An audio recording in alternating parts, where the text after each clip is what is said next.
He, Vladimir Vladimirovich Putin, a name that resonates across the globe, a figure whose shadow looms large over the Kremlin's pinnacle of power. From a tenacious child on the streets of Leningrad to a mysterious KGB agent, and finally to the supreme leader of Russia, his life trajectory is filled with dramatic turns and unfathomable enigmas. With an iron fist, he reshaped Russia, casting an immense shadow on the international stage, sparking endless controversy and speculation. Was his rise a historical inevitability or a mere coincidence? What ambitions and fears lie hidden within his inner world? How have his decisions profoundly altered the destiny of Russia and the entire global landscape? Today, we delve deep into the extraordinary life of this modern Russian Tsar, from his humble origins to his command over a nuclear arsenal, peeling back layers of mystery to understand the key figure who has shaped the geopolitical contours of the 21st century. This is not just the story of one man, but the chronicle of a nation struggling, choosing, and forging ahead through the torrents of history. Chapter 1: Leningrad Childhood and the KGB Imprint. Vladimir Vladimirovich Putin was born on October 7, 1952, in Leningrad, USSR, the city known today as St. Petersburg. This city, bearing the weight of both the Russian Empire's splendor and the harrowing memory of the World War II siege, seemed to infuse its historical gravity into the young Putin's very being. His family was typical of the Soviet working class. His father, Vladimir Spiridonovich Putin, had served during World War II in a sabotage unit of the NKVD, Soviet People's Commissariat for Internal Affairs, and later worked at a railcar factory. His mother, Maria Ivanovna Putina, née Shelemova, was a factory worker who had miraculously survived the brutal siege of Leningrad. Putin was the only surviving child in the family. His two older brothers had died before his birth, one from diphtheria, the other from starvation during the siege.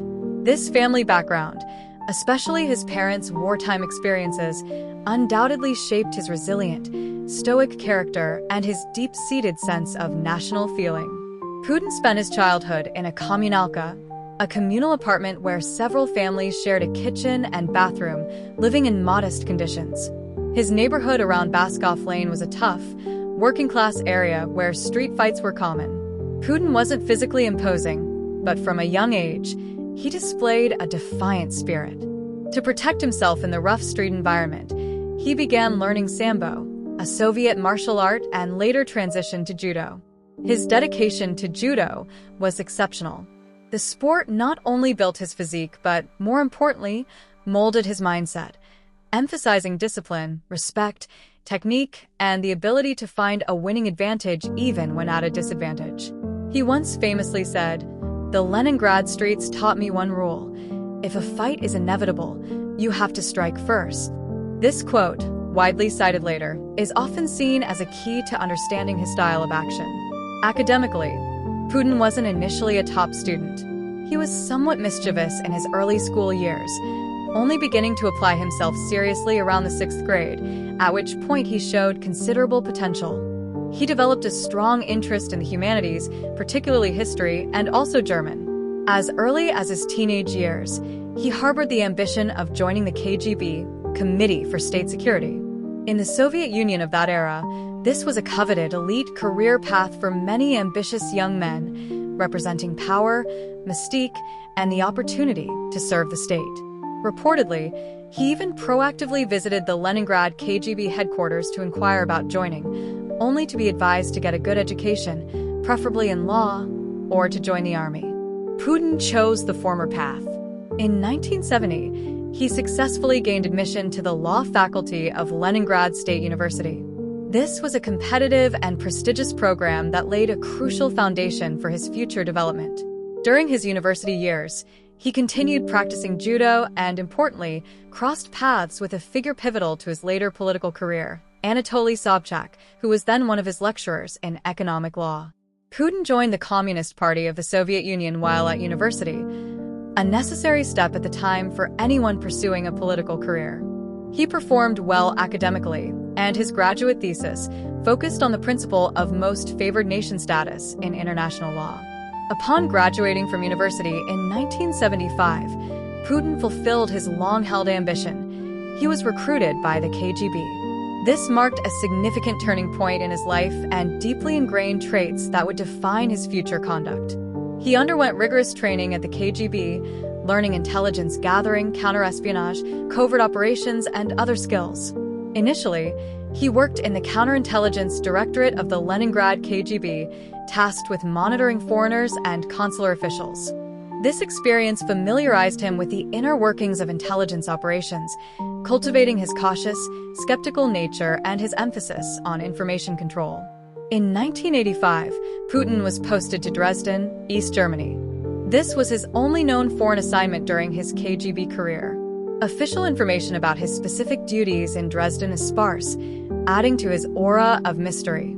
The public story is that he served as director of the House of Soviet-German Friendship, involved in cultural exchange. However, it is widely believed this was a cover identity and that he was actually engaged in political intelligence work, possibly recruiting informants and gathering information on NATO and West Germany. He spent 5 years in Dresden, becoming fluent in German. This period provided him with a close-up view of Western society and allowed him to witness firsthand the decline of Soviet influence and the dramatic changes sweeping across Eastern Europe. The fall of the Berlin Wall in 1989 was a profound shock for Putin. He later recounted how, as angry German crowds surrounded the KGB headquarters in Dresden, he requested protection from nearby Soviet military units, only to be told, "We cannot do anything without orders from Moscow." Moscow remained silent. This experience of being abandoned and witnessing the paralysis of the state apparatus reportedly left a deep impression on him, likely reinforcing his belief in the necessity of state order and strong central authority. He described burning KGB files at the time, lamenting the decline of the Soviet Union. In early 1990, with the collapse of the East German regime, Putin returned to Leningrad. His KGB career effectively ended, but the imprint of the KGB, discipline, secrecy, absolute loyalty to state interests, distrust of the West, and a desire to control information and power would remain with him throughout his life, profoundly influencing his future political decisions. This period, like a hidden prologue, set the stage for his eventual ascent to the pinnacle of power in Russia. Chapter 2. The Ladder of Power from St. Petersburg to Moscow. In 1990, Vladimir Putin returned to his hometown of Leningrad, a city caught in the turbulent currents of a Soviet Union on the brink of collapse. Society was in flux, the future uncertain. With his KGB background, he faced a career crossroads. He didn't immediately sever ties with the system, but instead took a position at his alma mater, Leningrad State University, as an assistant to the rector for international affairs. This role seemed more like a transitional phase. Soon, however, his path would once again intersect with his university mentor, Anatoly Sobchak. By 1990, Sobchak had become a prominent figure in Russia's democratic movement. That year, he was elected chairman of the Leningrad City Soviet. In 1991, the city voted to restore its historical name, St. Petersburg, and Sobchak became its first democratically elected mayor. Sobchak was a charismatic democratic politician but lacked practical administrative experience and a reliable team. He invited Putin to join his staff as an advisor. Leveraging his organizational skills, contacts, and familiarity with the system, partly derived from his KGB background, Putin quickly earned Sobchak's trust. In August 1991, the Soviet Union was shaken by the August coup, an attempt by hardliners to overthrow Mikhail Gorbachev and halt the disintegration of the USSR. During this brief but critical political crisis, Putin chose to side with Sobchak and Boris Yeltsin, who opposed the coup. Reportedly, it was during this period that he officially resigned from the KGB, though the exact timing and motivations remain somewhat debated, signaling his commitment to the emerging political order. The coup's failure accelerated the Soviet Union's dissolution, solidifying the positions of leaders like Sobchak and Yeltsin, and consequently, enhancing Putin's standing within Sobchak's team. Under Sobchak, Putin's career progressed rapidly. He was appointed chairman of the St. Petersburg Mayor's Office Committee for External Relations, responsible for attracting foreign investment and managing foreign economic activities. This was a highly challenging role in the chaotic economic environment of the time. He demonstrated a pragmatic and efficient work style, earning a reputation as one of the few people in Sobchak's administration who could actually get things done. He established a one-stop-shop system for registering foreign investments, streamlining procedures, which earned praise from some investors. However, this period was also marked by controversy. A city council investigation committee later accused him of irregularities in issuing licenses for the export of raw materials, alleging that prices were undervalued to benefit certain companies. The report recommended Putin's dismissal, but Sobchak staunchly defended him, and the matter was eventually dropped. These early controversies sowed the seeds of later suspicions regarding crony capitalism surrounding him. In 1994, Putin was promoted to first deputy chairman of the St. Petersburg city government, effectively first deputy mayor. His power expanded further, encompassing not only foreign economic relations but also oversight of law enforcement agencies and public relations. He built extensive connections within St. Petersburg's political and business elite, including individuals who would later follow him to the Kremlin, such as Igor Sechin and Dmitry Medvedev, forming the nascent St. Petersburg clan. Known for his low profile, loyalty, and efficiency, he excelled at handling complex issues behind the scenes, becoming seen as Sobchak's indispensable right-hand man. However, Sobchak's political star began to wane. In the 1996 mayoral election, he was unexpectedly defeated by his former deputy, Vladimir Yakovlev. Putin had managed Sobchak's campaign, and the defeat was a setback for him. Shortly after losing the election, Sobchak faced criminal investigations related to alleged abuses of power. Putin once again demonstrated his loyalty, reportedly playing a key role in helping Sobchak leave Russia for Paris, ostensibly for medical treatment, thus avoiding potential prosecution. Sobchak's downfall also signaled the end of Putin's political career in St. Petersburg. He declined an offer to work under the new mayor and found himself temporarily unemployed. But this period of joblessness didn't last long. The connections he had built and the reputation for competence he had earned in St. Petersburg had caught the attention of influential figures in Moscow. In the summer of 1996, Putin received an invitation from Moscow, marking another crucial turning point in his career. He was appointed deputy chief of the Presidential Property Management Department, an agency responsible for managing the vast assets and logistics of the Kremlin. While not directly involved in core state decision-making, this position offered him close proximity to the inner workings of the Kremlin and its powerful figures. Putin again demonstrated his ability to adapt and rise quickly. In Moscow, Putin's diligence, efficiency, and attention to detail quickly earned him trust. In March 1997, President Boris Yeltsin appointed him deputy chief of the presidential staff and chief of the main control directorate, responsible for overseeing the implementation of presidential decrees by federal agencies and regional governments. This role gave him significant supervisory powers and a deeper understanding of Russia's entire bureaucratic apparatus. In May 1998, Putin received another promotion, becoming first deputy chief of the presidential staff, with responsibility for regional policy. By this time, he had entered the Kremlin's core decision-making circle. Just 2 months later, in July 1998, Yeltsin appointed Putin as director of the Federal Security Service, FSB, the main successor agency to the KGB. This appointment was highly symbolic. Putin had returned to the origins of his professional career, but this time as the head of the powerful organization. During his tenure as FSB director, he implemented internal reforms and strengthened the agency's authority. Putin's ascent in Moscow was remarkably swift. This was due to his own abilities, the mystique and perceived reliability associated with his KGB background, the volatile political situation at the top, and President Yeltsin's search for a dependable successor. Yeltsin, aging and in poor health, along with his inner circle known as the family, including his daughter Tatiana and son-in-law Valentin Yumashev, as well as oligarchs like Boris Berezovsky, were anxious to find a successor who could guarantee their security and interests. Putin's low-key demeanor, loyalty, apparent lack of personal ambition, and background in the security services made him appear an ideal candidate. On August 9, 1999, Yeltsin appointed Putin as first deputy prime minister, and on the same day, nominated him to become prime minister. The State Duma, the lower house of parliament, approved his appointment a week later. When nominating Putin, Yeltsin made a televised address explicitly stating his hope that Putin would succeed him as president. At this point, Putin remained a relatively unknown figure to most Russians and the international community.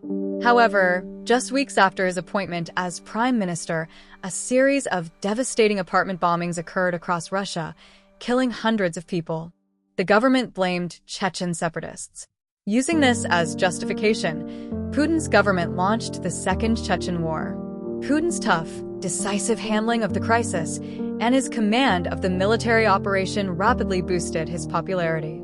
His infamous remark about hunting down terrorists, "We'll waste them in the outhouse," though crude, resonated with a Russian society yearning for order and strong leadership. Against the backdrop of the Second Chechen War, Putin's approval rating soared. On December 31, 1999, New Year's Eve, Boris Yeltsin made a sudden, stunning announcement. He was resigning as president, effective immediately, and appointing Prime Minister Putin as acting president. This dramatic transfer of power shocked the world. In his resignation speech, Yeltsin asked the Russian people for forgiveness and expressed his belief that Putin could unite Russia and continue reforms. As acting president, one of Putin's first acts was to sign a decree granting Yeltsin and his family immunity from prosecution related to their time in office, widely seen as part of the power transition deal. From a deputy in the St. Petersburg mayor's office to the master of the Kremlin, Putin had climbed the ladder of power in less than 4 years.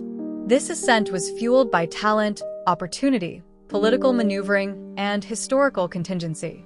He arrived in Moscow as a technocrat but was thrust onto the main stage amidst power struggles and national crises. As Putin greeted the new millennium as acting president, a new chapter was about to begin for Russia and the world. Chapter 3: Consolidating Power and Reshaping Russia, 2000 to 2008.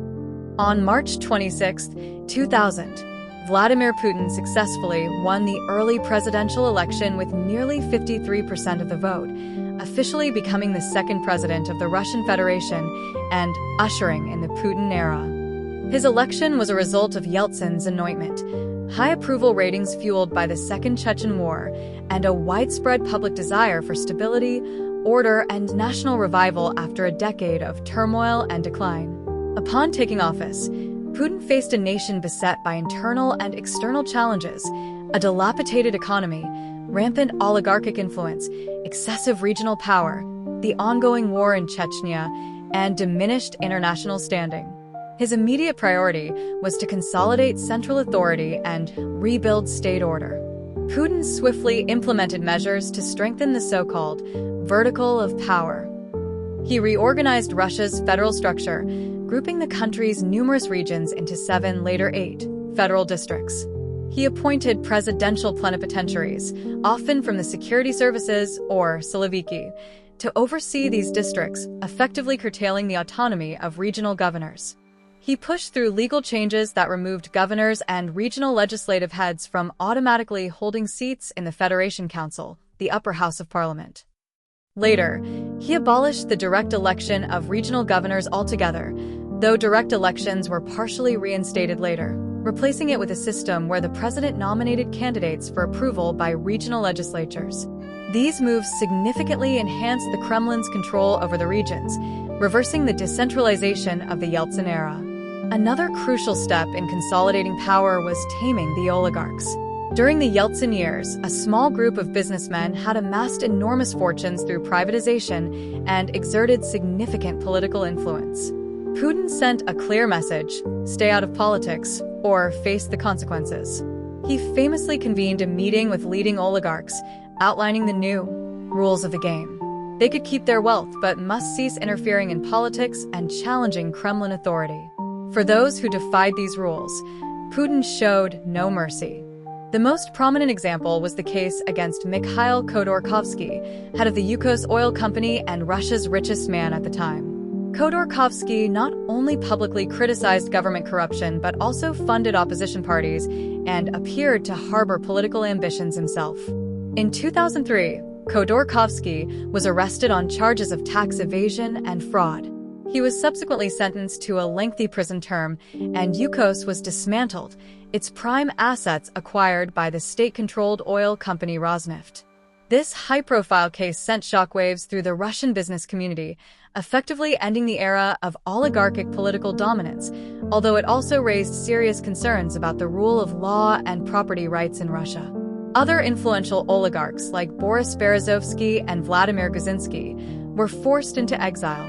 Meanwhile, a new cohort of oligarchs, loyal to Putin and often connected to state enterprises or his inner circle, began to emerge.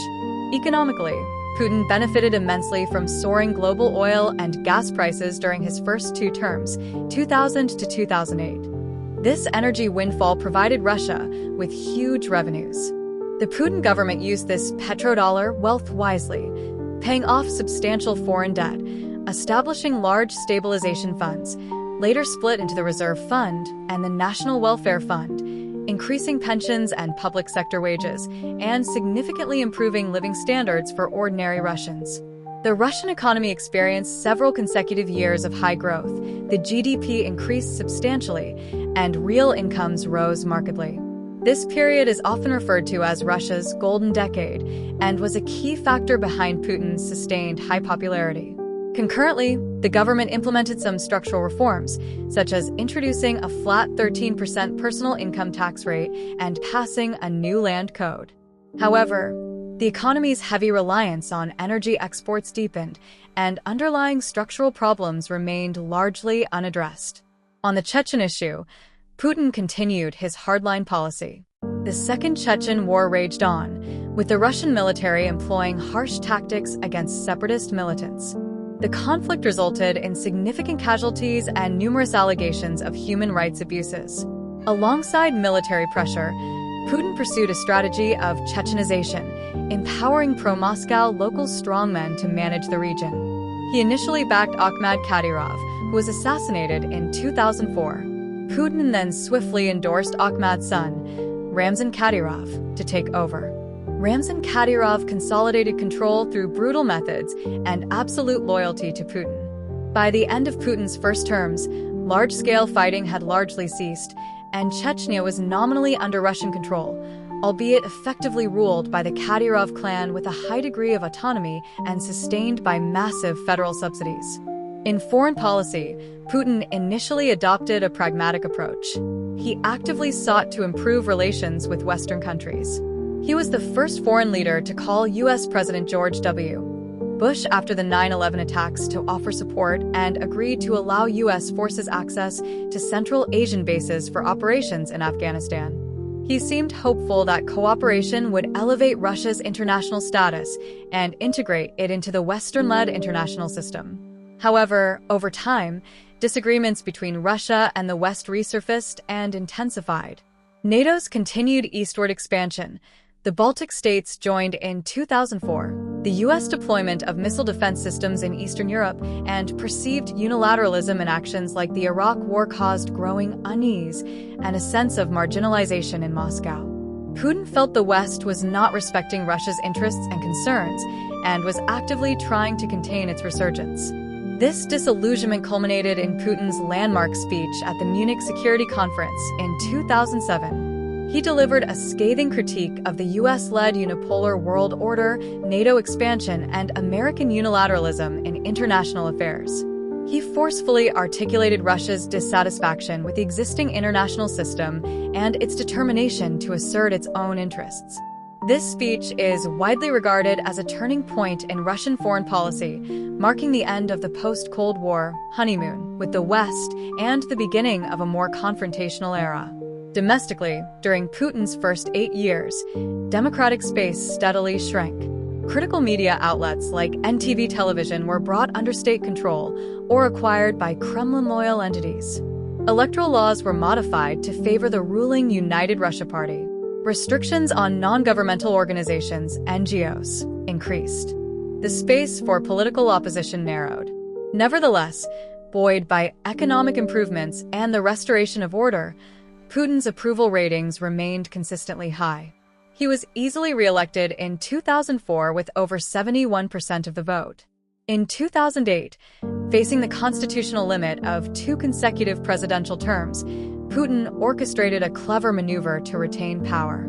He endorsed his longtime associate and then first deputy prime minister, Dmitry Medvedev, for the presidency, while indicating his own willingness to serve as prime minister under Medvedev. Medvedev won the election handily. As prime minister, Putin continued to wield enormous influence, forming the so-called tandemocracy. This arrangement ensured Putin's continued grip on the country's political direction, even while temporarily stepping down from the presidency. Putin's first 2 presidential terms, 2000 to 2008, were a pivotal period for post-Soviet Russia.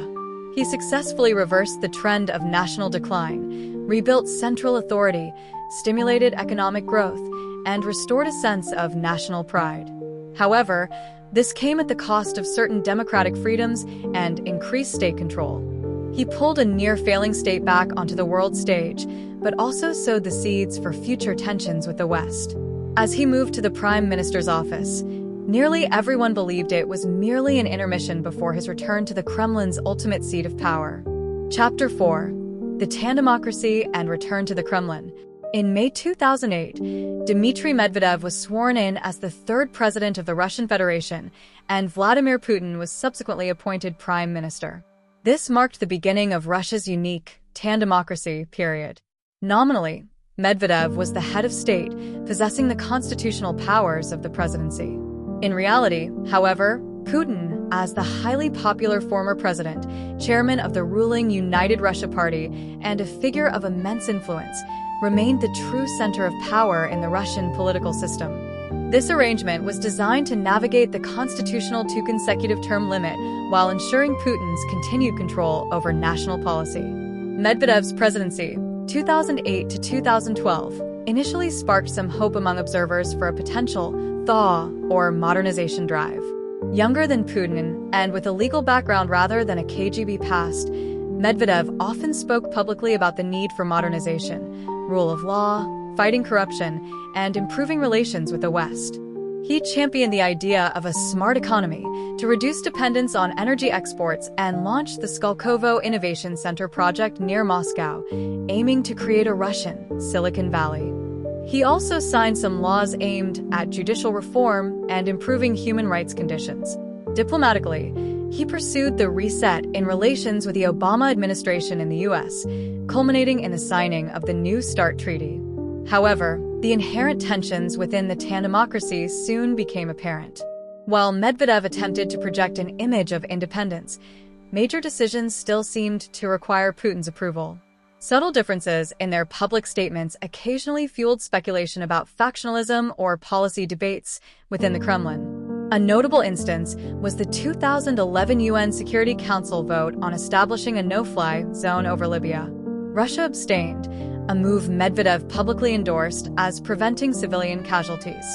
Putin, however, strongly criticized the subsequent Western intervention, comparing it to a medieval crusade. This rare public divergence highlighted differing styles and perhaps priorities. During Putin's time as prime minister, Russia weathered the storm of the 2008 global financial crisis. Thanks to the substantial stabilization funds accumulated during the preceding high oil price years, the government was able to inject massive liquidity into the banking system and support struggling industries, cushioning the blow to the economy and society. Putin personally oversaw the crisis response, frequently appearing on television to reassure the public and direct economic stimulus measures, further solidifying his image as a strong leader. Crucially, it was during the Medvedev presidency, with Putin as prime minister, that a significant constitutional amendment was passed in late 2008, extending the presidential term from 4 years to 6 years, effective from the next presidential election. While applying to future presidents, this move was widely interpreted as paving the way for Putin's eventual return to the presidency for potentially longer periods. In August 2008, just 3 months into Medvedev's term, war broke out between Russia and Georgia over the breakaway region of South Ossetia. Russia swiftly intervened militarily after Georgia attempted to regain control of the territory, defeating the Georgian army and subsequently recognizing the independence of South Ossetia and Abkhazia. Although Medvedev, as president, authorized the military action, the decision-making and command were widely seen as being driven by Prime Minister Putin. This conflict marked Russia's first major use of military force in the post-Soviet space, asserting its privileged interests, but also causing a sharp deterioration in relations with the West. As the 2012 presidential election approached, the question of how the tandemocracy would end became paramount. Despite hopes from some liberals and Medvedev supporters that he might seek a second term to pursue deeper reforms, the final decision rested with Putin. In September 2011, at the United Russia Party Congress, Medvedev formally proposed Putin as the party's candidate for the 2012 presidential election, stating his own readiness to serve as prime minister under Putin. Putin accepted the nomination. This prearranged job swap, known as Rokorovka in Russian, confirmed long-held suspicions and signaled that Medvedev's modernization efforts were more of an interlude than a fundamental shift in direction. Putin's announcement that he would seek a return to the presidency elicited mixed reactions in Russian society. While many still saw him as the guarantor of stability and strength, the perceived lack of genuine political competition and the prospect of Putin potentially ruling for many more years angered segments of the urban middle class and intelligentsia, who were increasingly frustrated with political stagnation, corruption, and democratic backsliding. These frustrations boiled over following the December 2011 State Duma elections. Although United Russia maintained its parliamentary majority, its share of the vote dropped significantly amid widespread allegations of electoral fraud. This triggered the largest wave of protests Russia had seen since the collapse of the Soviet Union. Tens, sometimes hundreds, of thousands of people took to the streets in Moscow and other major cities, chanting slogans like "Russia without Putin" and demanding fair elections. These protests, largely driven by the urban middle class, youth, and online activists, signaled a growing civic consciousness and posed the most significant challenge to Putin's authority in over a decade. Facing this wave of dissent, Putin and the authorities responded cautiously at first, allowing some peaceful demonstrations while also taking a hard line rhetorically. Putin dismissed the protesters' white ribbons, a symbol of fair elections, as resembling condoms and accused the U.S. State Department of orchestrating the protests to destabilize Russia. The authorities also began tightening controls on assembly and NGOs. During the presidential campaign, Putin adapted his strategy, appealing more directly to his conservative base, blue-collar workers, and residents of the provinces, positioning himself as the defender of national sovereignty and traditional values against a pro-Western urban elite. In March 2012, Putin won the presidential election with nearly 64% of the vote, securing his return to the Kremlin for a third term, now extended to 6 years under the new constitutional rules. Medvedev was duly appointed prime minister. Although Putin's victory was decisive in terms of numbers, it occurred against a backdrop of significant social protest and questions about the election's fairness. The Russia he returned to lead was more polarized and restive than the one he had left in 2008. The challenges ahead were clear: how to consolidate power while addressing or suppressing growing social demands, and how to navigate an increasingly complex and confrontational international environment while pursuing his strong state agenda. His return also foreshadowed a more conservative and confrontational turn in Russian politics.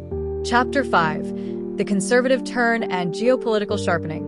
Vladimir Putin returned to the presidency in May 2012 for his third term, 2012 to 2018, inheriting a Russia different from the one he led previously.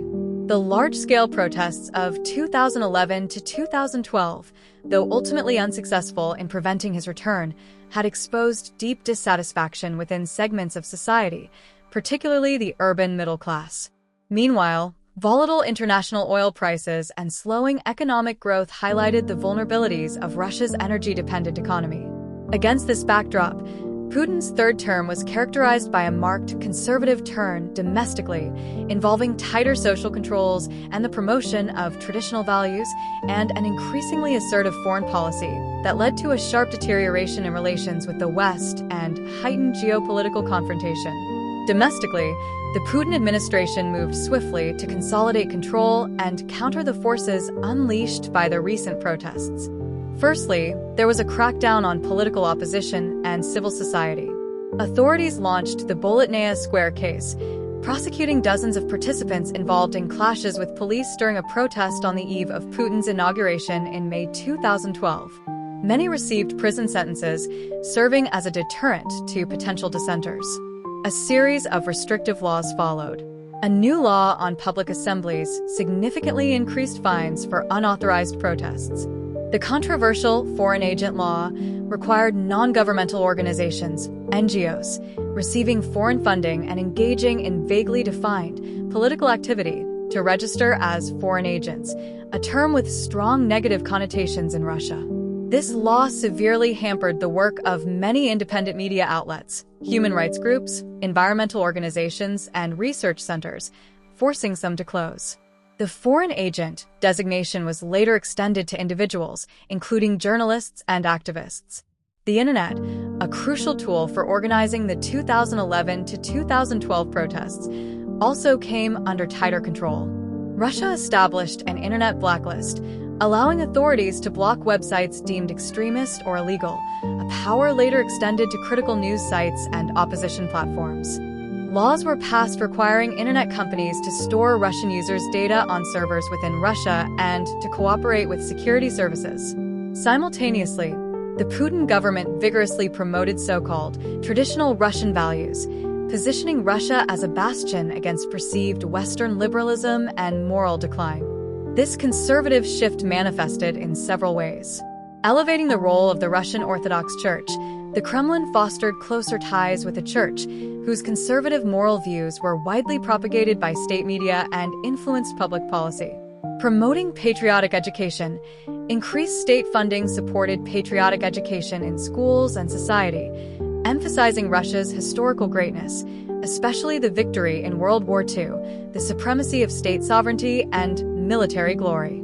Youth groups like Unarmia, Youth Army, were established, opposing non-traditional lifestyles. In 2013, Russia passed the controversial law banning the propaganda of non-traditional sexual relations to minors, widely seen as targeting the LGBT community. This law, while finding support among conservative segments domestically, drew widespread international condemnation. Upholding family values.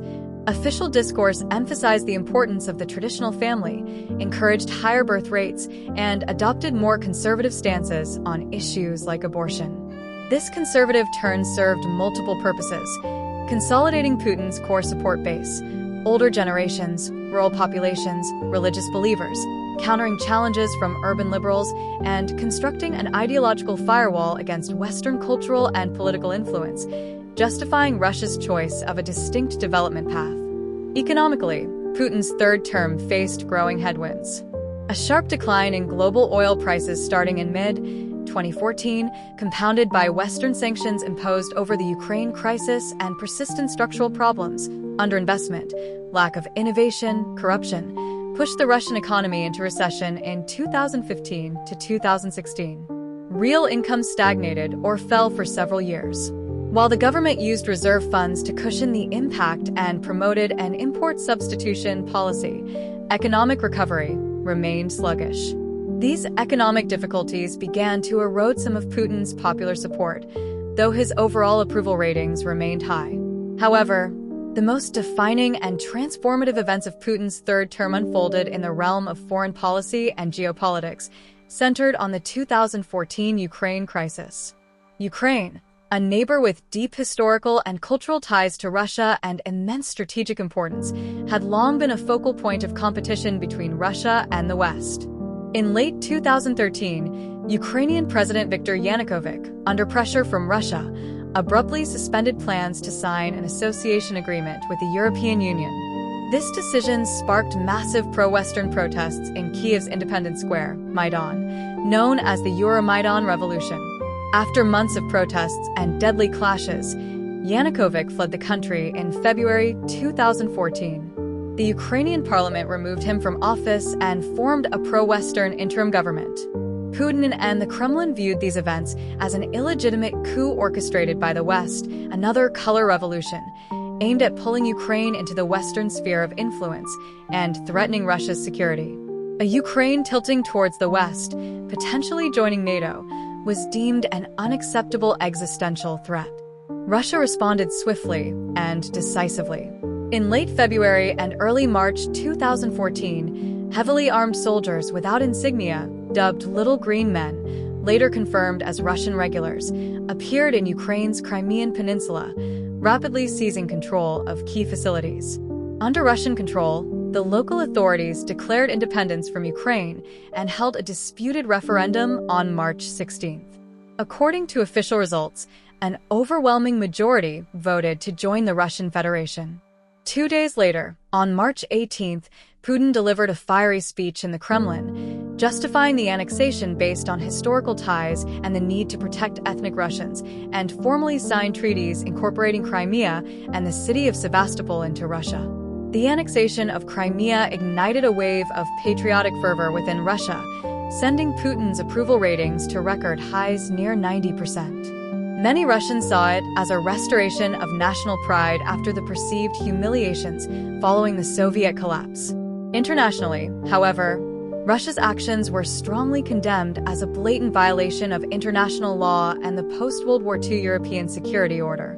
The US, EU, and their allies imposed multiple rounds of severe economic sanctions on key Russian sectors and individuals close to Putin. Russia's relations with the West plunged to their lowest point since the Cold War. Following the annexation of Crimea, conflict erupted in Ukraine's eastern Donbas region. Separatist forces, widely believed to be backed by Russia, though Moscow denied direct military involvement, declared the Donetsk People's Republic, DNR, and Luhansk People's Republic, LNR, and battled Ukrainian government forces.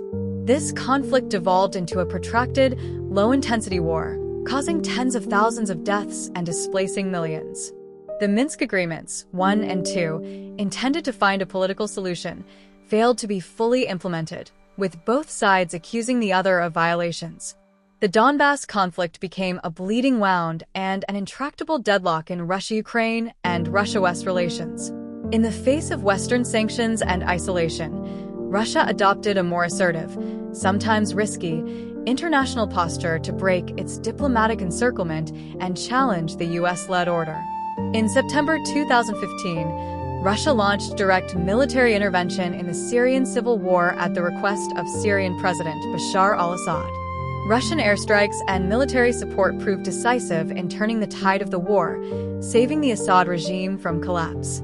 This intervention marked a significant return of Russian influence in the Middle East and demonstrated its power projection capabilities. However, it also drew criticism for causing civilian casualties and supporting a regime accused of war crimes. Furthermore, during Putin's third term, allegations intensified that Russia was interfering in Western domestic politics through cyber attacks and disinformation campaigns. The most prominent case involved accusations of Russian interference in the 2016 U.S. presidential election to damage Hillary Clinton and help Donald Trump. Similar allegations arose concerning elections in France, Germany, and the Brexit referendum in the UK. Russia vehemently denied these charges, but they further poisoned relations with the West. Confronted by Western pressure, Russia accelerated its pivot to the East, deepening its comprehensive strategic partnership with China. Putin cultivated a close relationship with Chinese leader Xi Jinping, and cooperation intensified across economic, energy, e.g., the massive power of Siberia gas deal, military, and international affairs. Both countries positioned themselves as challengers to the existing US-dominated international order. Russia also worked to strengthen its influence in the post-Soviet space through the Eurasian Economic Union, EU, and cultivated ties with other non-Western powers. Domestically, Putin further consolidated control over the security apparatus. In 2016, he created the National Guard, Rosgvardia, a powerful internal military force directly subordinate to the president, headed by his former bodyguard Viktor Zolotov. Its mission includes maintaining public order and counterterrorism, widely seen as a force to protect the regime against internal challenges. By the end of Putin's third term in 2018, Russia's internal and external landscape had profoundly changed. Domestically, political controls tightened, conservative ideology prevailed, and the economy faced stagnation, yet Putin's personal authority remained robust, bolstered by the Crimean Consensus. Internationally, Russia was locked in a new Cold War-style confrontation with the West but demonstrated significant influence in hotspots like Syria and actively sought to build an alternative, multipolar world order. Under Putin, Russia seemed determined to follow a distinct, sovereign, but potentially more isolated path. This deep conservative turn and sharp geopolitical confrontation defined his third term and cast long, uncertain shadows over his subsequent rule and the future of global politics. Chapter 6: Long-Term Rule and the Shadow of the Ukraine War. In March 2018, Vladimir Putin secured his fourth presidential term, 2018 to 2024, with a record-breaking 76.69% of the vote. This landslide victory seemingly reaffirmed his unassailable political position within Russia.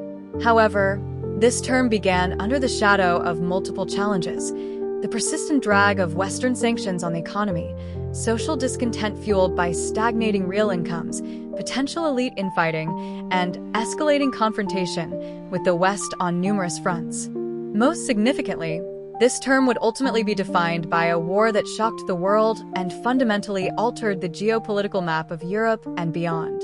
Domestically, a primary challenge was reviving the economy and improving living standards. While macroeconomic indicators remained relatively stable, economic growth was sluggish, and real disposable incomes had stagnated for years. To address demographic pressures and pension fund deficits, the government pushed through unpopular pension reforms in the summer of 2018, raising the retirement age. This move sparked nationwide protests, though smaller than in 2011-12, and caused a noticeable dip in approval ratings for both Putin and the United Russia Party. To stimulate growth, the government launched ambitious national projects in 2018, planning massive state investment, around $400 billion over 6 years, in areas like infrastructure, healthcare, education, and the digital economy. However, implementation faced challenges, including bureaucratic inefficiency and corruption, and their overall effectiveness remained questionable. Meanwhile, the suppression of political dissent and independent voices continued, arguably intensifying. The space for independent media shrank further, and the lists of foreign agents and undesirable organizations grew. Internet controls tightened, with authorities seeking more effective censorship mechanisms. A shocking event in the summer of 2020 brought domestic political repression into the international spotlight. Alexei Navalny, Russia's most prominent opposition leader known for exposing high-level corruption, fell gravely ill on a flight from Siberia to Moscow. After an emergency landing and initial treatment in Omsk, he was evacuated to Germany, where tests confirmed he had been poisoned with a Novichok-type nerve agent, a military-grade chemical weapon developed in the Soviet era. Western governments widely attributed the poisoning to Russian state security services, aiming to eliminate a key challenger to Putin's regime. The Kremlin vehemently denied involvement. Upon recovering, Navalny bravely returned to Moscow in January 2021, only to be immediately arrested for allegedly violating parole terms from an old conviction. He was subsequently sentenced to prison and later faced additional charges, extending his jail time. His arrest triggered large protests across Russia, met with harsh crackdowns. Authorities then designated Navalny's Anti-Corruption Foundation, FBK, as an extremist organization, effectively banning its activities. The Navalny affair marked a new level of intolerance towards organized political opposition. The most significant domestic political development of Putin's fourth term was the 2020 constitutional amendments. These wide-ranging changes included references to God, defined marriage strictly as between a man and a woman, guaranteed pension indexation, and asserted the primacy of the Russian constitution over international law. However, the core provision, controversially proposed during parliamentary debate, was the resetting, obnulanai, of previous presidential terms for the incumbent, Putin, and his predecessor, Medvedev. This amendment, passed in a week-long national vote in July 2020 with nearly 78% support, though the vote's fairness was questioned, cleared the legal path for Putin to run for 2 more 6-year terms after 2024, potentially allowing him to rule until 2036. This was widely seen as a move towards lifelong presidency, further concentrating power but raising deep concerns about Russia's political future. In foreign policy, confrontation with the West remained the dominant theme. Relations with the U.S. failed to improve under Trump and deteriorated further under Biden, who called Putin a killer. Deep disagreements persisted on arms control, cybersecurity, human rights, especially the Navalny case, and regional conflicts. Relations with Europe were equally strained due to Ukraine, energy disputes like Nord Stream 2, the situation in Belarus, where Russia backed Lukashenko, and alleged espionage and assassination plots. In response to Western pressure, Russia continued to deepen its strategic partnership with China, elevating it to an unprecedented level. Cooperation intensified across all sectors, with both nations positioning themselves as advocates for a multipolar world order challenging U.S. hegemony. Putin also actively engaged with non-Western forums like the Shanghai Cooperation Organization, SCO, and BRICS. Ultimately, however, all these domestic and international threads converged on the issue of Ukraine. Since 2014, the conflict in eastern Ukraine had simmered, with the Minsk agreements failing to bring a lasting political solution. Ukraine, under Presidents Poroshenko and Zelensky, elected 2019, remained steadfast in its pro-Western course, enshrining aspirations to join the EU and NATO in its constitution and strengthening military ties with NATO members. For Putin and the Russian leadership, Ukraine's accelerating drift towards the West, especially the prospect of NATO membership, was increasingly viewed as an unacceptable red line. They perceived a NATO-aligned Ukraine on Russia's long border as a direct and intolerable threat to core national security interests. Tensions escalated sharply from spring 2021 as Russia amassed large numbers of troops and heavy equipment near the Ukrainian border on 2 occasions, sparking international alarm about a potential invasion. Russia denied invasion plans, but demanded legally binding security guarantees from the US and NATO, including halting NATO expansion, barring Ukraine from joining, and rolling back NATO military infrastructure to 1997 levels. These demands were deemed unacceptable by the West.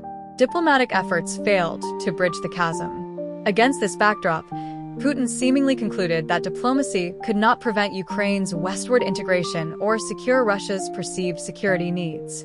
Influenced perhaps by hardliners in his inner circle, a particular interpretation of history, denying Ukraine's legitimacy as a separate nation, as articulated in his July 2021 essay, and potentially overestimating Russian military capabilities while underestimating Ukrainian resistance and Western resolve, he opted for a military solution.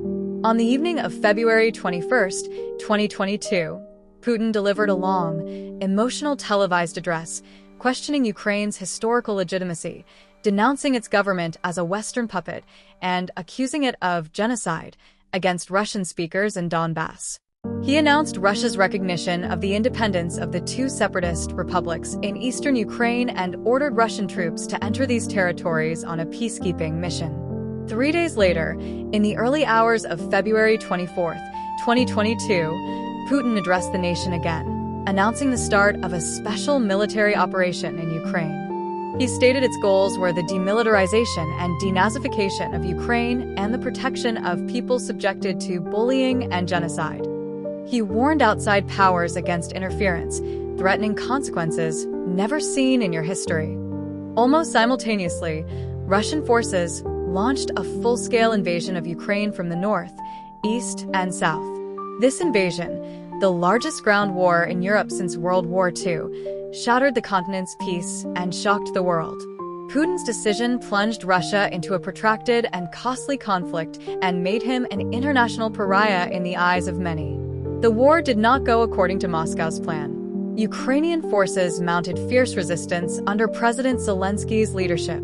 Western nations united swiftly, imposing unprecedented economic sanctions on Russia, including swift cutoffs and central bank asset freezes, and providing massive military and financial aid to Ukraine.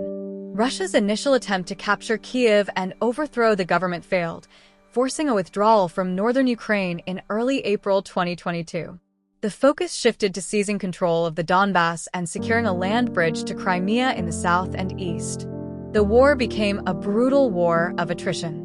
In the latter half of 2022, successful Ukrainian counteroffensives recaptured significant territory in the northeast, Kharkiv region, and the southern city of Kherson.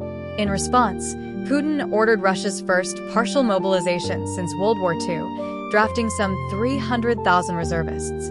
Russia also hastily staged referendums in 4 partially occupied Ukrainian regions, Donetsk, Luhansk, Zaporizhia, Kherson, and declared their annexation, a move overwhelmingly rejected by the international community. From autumn 2022, Russia launched waves of missile and drone attacks against Ukraine's energy infrastructure. Throughout 2023, fierce fighting continued, notably around Bakhmut in the Donbass. Ukraine prepared for a larger counteroffensive, while Russia fortified its defensive lines. A brief, dramatic mutiny led by Yevgeny Prigozhin, head of the Wagner private military company, in June 2023, though quickly aborted, with Prigozhin later dying in a plane crash, exposed potential fissures within Russia's military leadership and challenged Putin's authority. As of this writing, please note the time sensitivity of this information. The war in Ukraine continues with no end in sight. It has inflicted devastating destruction and humanitarian catastrophe on Ukraine, while also imposing immense human and economic costs on Russia itself, alongside unprecedented international isolation. The conflict has reshaped the global geopolitical landscape, prompting Finland and Sweden to seek NATO membership, strengthening the alliance, accelerating Europe's diversification away from Russian energy, and severely impacting global food security, energy markets, and supply chains. Vladimir Putin's 4th presidential term, intended perhaps to consolidate his long-term rule and map out Russia's future, became irrevocably defined by the war he initiated. It stands as the most momentous, riskiest, and controversial decision of his over 2 decades in power. Regardless of the war's final outcome, it has thrust Russia into a future fraught with uncertainty and will leave a deep, indelible mark on history.